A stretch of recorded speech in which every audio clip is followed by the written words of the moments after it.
Lung cancer is responsible for so many cancer deaths. However, if caught early, the prognosis is significantly better. My guest is here to explain the latest lung cancer screening guidelines and options. Welcome to Bryan Health Podcast. I'm Melanie Cole, and joining me today is Dr. Ryan Martin.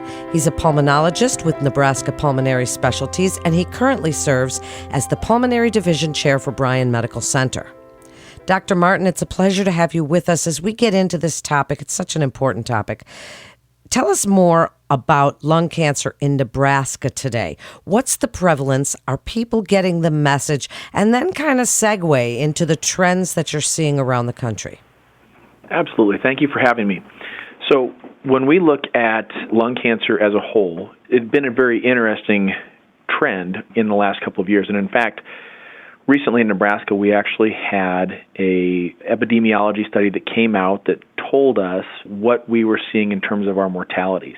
And the results are interesting. We've been taught many times over that lung cancers are obviously the most deadly of the cancers. It is the third most prevalent cancer behind breast and prostate cancer, but it is far and away the most deadly, and we can talk about that in terms of why that is. Lung cancers, generally speaking, are just caught late, and that's really a big part of it. We see them in our later stages of cancer. We do not typically find them as stage 1 or a very early cancer, and a lot of that has to do with screening. And everybody, I would say, is fairly familiar with the concept of mammograms and pap smears and colon cancer screenings. People would be familiar with prostate screenings. All of those things people, I think, are very familiar with. That's a routine part of healthcare and healthcare maintenance. But what we have not seen is a very concerted effort in terms of really pushing lung cancer screening. And that's really, I think, a big part of why lung cancer is so much more deadly than its counterparts. That's really one of the biggest things I think that's out there is how do we really improve our screening? And what's going on right now is we do have a screening program, and one of the toughest things about it is actually that only about 7% of patients nationwide that are eligible for lung cancer screening are screened. That's a very low number when you look at that and consider the number of people who are eligible for colonoscopies that are getting them done and people who are getting mammograms on time. It just shows a very big gap in terms of the screening.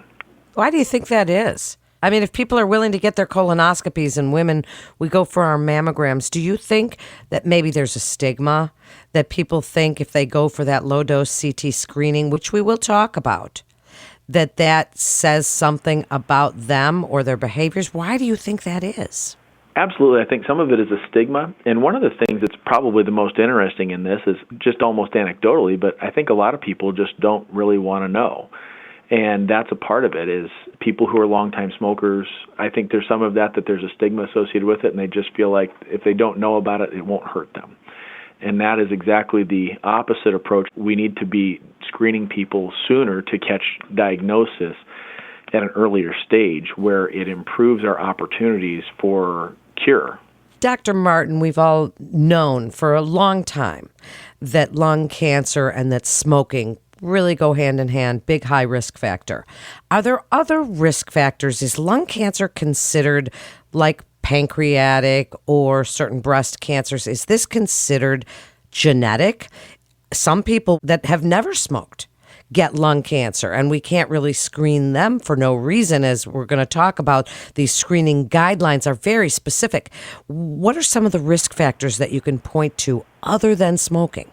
When we look at lung cancer, 85% of patients typically are driven by or attributed to cigarette smoking, but that obviously isn't all of them. The most common additional factors that are identified clearly are going to be really radon. That is the biggest one, and that is a gas that's emitted and is typically found in basements and can be mitigated. But beyond that, we really don't have a clear identification of additional factors that we see that cause lung cancer specifically. That's so interesting. So let's talk about the screenings. As we know that early diagnosis is key. Tell us about the screenings that are recommended to detect lung cancer early and who is eligible, because I think that, Dr. Martin, that is where people find the most confusion about eligibility and criteria for these screenings. So the number one thing that we look at for someone who is eligible for a lung cancer screening CT scan is the age over 50. And these guidelines have changed a little bit, and patients have to have at least a 20-pack year history. So to break that down a little bit, what that means is you have smoked 1 pack of cigarettes a day for 20 years. So there's multiple ways you can get to that number, right? You can smoke 2 packs a day for 10 years, and that equals 20. You can smoke a half a pack a day for 40 years, and that gets to 20. So 20-pack years is the minimum threshold for tobacco abuse. And then the last is that we screen people as long as they were smoking last within the last 15 years. Now, that is probably the biggest reason why we do have some confusion in terms of getting screening done on that. It's always that there is no exact threshold in terms of you do screenings just because you turned the age of 45 or 50. This is one of those where you have to have a few other things that go into the equation for screening purposes. I understand a low-dose CT scan is what's done to screen for lung cancer. It's painless and quick, where you just lie on a table that slides in and out of a machine and takes pictures of your lungs. Can you tell us what to expect from the results of this screening? There are people that will show up with an abnormal finding, and abnormal findings may mean small pulmonary nodules, which is present in approximately 24% of people. So if I scanned 100 people and I turned 24 nodules up, those are not 24 cancers. Those are 24 nodules. If you have a nodule, then you have to determine whether or not that individual has a nodule that is over 6 millimeters. And if it is, then it has to have an appropriate follow-up. The follow-up timeline obviously is dependent upon the size of the nodule. And if a nodule is large enough, you would potentially proceed to a biopsy. And again, not every nodule that we biopsy ends up as a malignancy. So this is really the biggest part of this, is we have to have people understand that in order to do the screening, there is a distinct possibility of finding a pulmonary nodule or an abnormality in about 1 out of 4 patients that we would screen. Of those, 96% of these are actually non-malignant. So on average, we would scan people and find abnormalities, and more often than not, these are simply old scars or small little inflammatory nodules that are very common in both smokers and in non-smokers. And that is really the biggest reason that we have to do the scanning and have a conversation about what we may find on those. That's very encouraging, that statistic you just cited, that all those nodules that you might find are not all cancerous, because that is just what's so scary to all of us who get any of these screening tests. But that was so encouraging, Dr. Martin. So the next steps, you mentioned the possibility of a biopsy. Speak a little bit about robotic bronchoscopy or other biopsy methods that you might use, and just briefly tell us about those.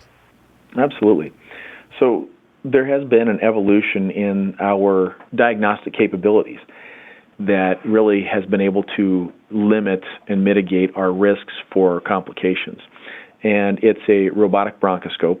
This device is the most significant advancement in bronchoscopy that we've had in quite some time. It is able to be driven into a very peripheral portion of the lung.